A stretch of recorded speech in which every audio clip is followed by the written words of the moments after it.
बड़ी खबर आपको रुड़की से बता दें, जहां कांवड़ यात्रा के दौरान हंगामा मच गया। यात्रा के दौरान डीजे कंपटीशन के चलते हाईवे पर जमकर हंगामा हो गया।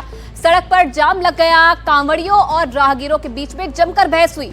पुलिस कर्मियों को धक्का मारकर कांवड़ियों ने नीचे तक गिरा दिया। हंगामे का वीडियो सोशल मीडिया पर वायरल है। वहीं रुड़की के मोहम्मदपुर कट के पास की घटना बताई जा रही है। डीजे पर बज रहे तेज गानों पर कुछ कांवड़ियों ने हुड़दंग किया, राहगीरों से धक्का मुक्की की, वाहनों को साइड नहीं दिया और हंगामा करने लगे। साथ ही साथ ये जो लोग हैं पुलिस को भी ललकारते दिखे। पुलिस बार बार इनके साथ समझाइश करती रही, इन्हें समझाती रही, लेकिन डीजे पर नाच रहे कांवड़िए जो हैं मानने को तैयार नहीं हुए। इसी बीच एक पुलिसकर्मी को धक्का मारकर नीचे गिरा दिया गया। पुलिस ने कुछ कांवड़ियों को हिरासत में भी लिया है।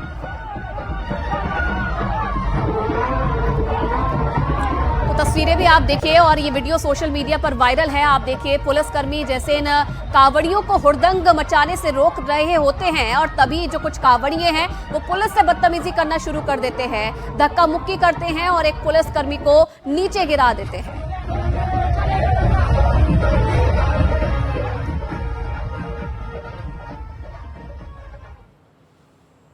और चलिए अब आगे बढ़ेंगे और बात करेंगे मौलाना छांगुर के टॉर्चर लोग की। धर्मांतरण रैकेट के सरगना छांगुर के नेटवर्क की कड़ी जो है अब देहरादून तक पहुंच गई है। यूपी एटीएस ने अब्दुल रहमान नाम के एक शख्स को गिरफ्तार किया है। इसके बाद देहरादून पुलिस ने बड़ी कार्रवाई की है।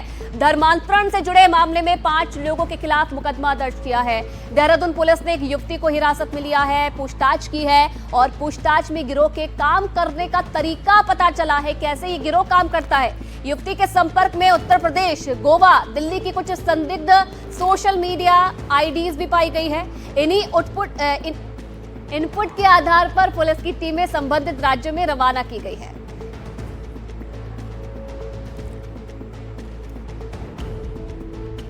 चीफ और देहरादून पुलिस के द्वारा ऐसे जो इंस्टाग्राम के माध्यम से धर्मांतरण का प्रयास किया जा रहा था, इन्फ्लुएंस किया जा रहा था, उसके आधार पर कुछ फेक आईडीज को हमने चिन्हित किया था। उस आईडीज को जब हमने ट्रैक डाउन किया तो उसमें जो है 5 नाम इसमें आए थे, 2 उत्तर प्रदेश, 2 दिल्ली और एक गोवा की युवती का नाम आ रहा था। और जब इसमें पूछताछ जो युवती से, जो रानी पोखरी क्षेत्र की निवासी, उससे जब विस्तृत काउंसलिंग और पूछताछ की गई तो उसके द्वारा भी इस चीज़ को एक्सेप्ट किया गया कि कुछ महीनों से उसको धर्मांतरण करने के लिए विभिन्न तरीकों से प्रलोभन देकर, दबाव में लेकर अलग अलग आईडीज और उसके द्वारा जो है प्रेरित किया जा रहा था।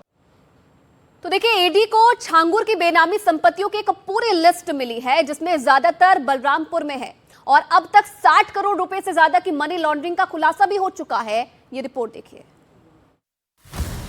छांगुर यानी धर्मांतरण का रैकेट चलाने वाला मौलाना, छांगुर यानी धर्म के नाम पर आंखों में धूल झोंकने वाला मौलाना, छांगुर यानी अपने नापाक मंसूबों को अंजाम देकर ऐशो आराम की जिंदगी जीने वाला मौलाना।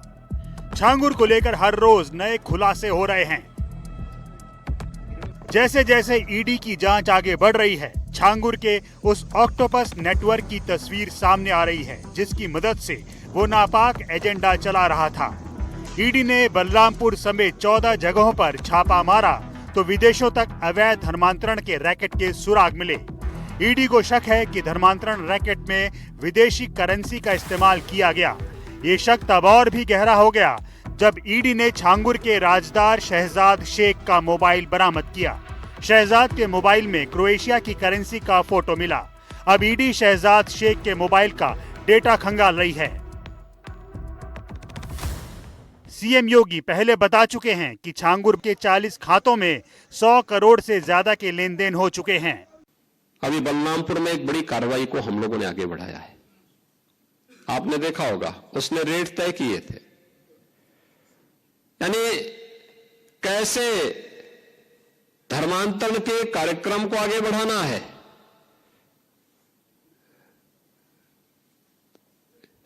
हिंदुओं में, ब्राह्मण में, क्षत्रिय में, सिखों में, अन्य ओबीसी जातियों में, अनुसूचित जाति जनजाति के लोगों को कैसे धर्मांतरित करना, सबके रेट उसने तय किए हुए थे। विदेशों से उसमें धनराशि आ रही थी। आप सोचिए, 100 करोड़ से अधिक का ट्रांजैक्शन अब तक उसके 40 खातों में प्राप्त हुआ है।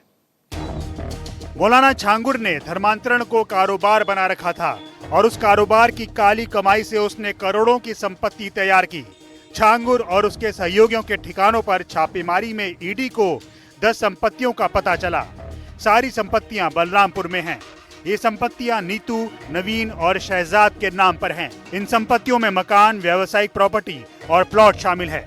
इनकी अनुमानित कीमत करीब 10 करोड़ है। और उनको धर्म के नाम पर, तमीज के नाम पर, यानी किस प्रकार से बड़ा षड्यंत्र, और कैसे एक दाढ़ी वाला बाबा धर्म के नाम पर महिलाओं का कैसे उनको गुमराह करता है, कैसे उनका धर्मांतरण कर पाता है, और कितना बड़ा रैकेटिंग लगातार चल रहा है। जांच एजेंसियां मौलाना छांगुर की परतें लगातार उधेड़ने में लगी हैं। अभी तक की जांच में छांगुर के काले कारोबार का भी खुलासा हुआ है। छांगुर और उसके सहयोगियों के बैंक अकाउंट में करोड़ों की लेन देन के सबूत मिले तो छापेमारी भी हुई। जांच में पता चला नवीन घनश्याम रोहरा के नाम से विदेशी बैंकों में खाते हैं और विदेशी बैंकों में खाते अल अंसारी एक्सचेंज के नाम से हैं। भारत में नवीन के बैंक खातों से करोड़ों की लेन देन हुई है। उधर यूपी एटीएस ने छांगुर गैंग के रशीद नाम के आरोपी को गिरफ्तार किया है। रशीद शाह नाम के आरोपी को धर्मांतरण के आरोप में एटीएस ने बलरामपुर के उतरोला से गिरफ्तार किया है। छांगुर गैंग में ये 5वीं गिरफ्तारी है। साथ ही देहरादून से भी एक पुरुष और एक महिला की गिरफ्तारी हुई है। हाँ, देखिए, जो अभी धर्मांतरण का और जो इलीगल फंडिंग का प्रकरण जो उत्तर प्रदेश में चल रहा था, जिसमें यूपी एटीएस द्वारा इसमें केस भी रजिस्टर्ड करके कार्रवाई की जा रही है, इसमें जो इनपुट प्राप्त हुए थे, जो सीनियर अधिकारियों से वार्ता हुई थी, उसमें एक कनेक्शन यहाँ का भी निकला था, जिसको पूछताछ के लिए यूपी एटीएस टीम ले गई है। उस पूछताछ के बाद क्या चीज़ें निकल के आए, क्या साक्ष्य आए, उसके बाद जो भी इनपुट आएगा उसको शेयर किया जाएगा। साथ ही साथ जो अभी तक इनपुट विभिन्न एजेंसियों द्वारा शेयर किए गए हैं, उस पर हमारी एजेंसीज भी अलर्ट है।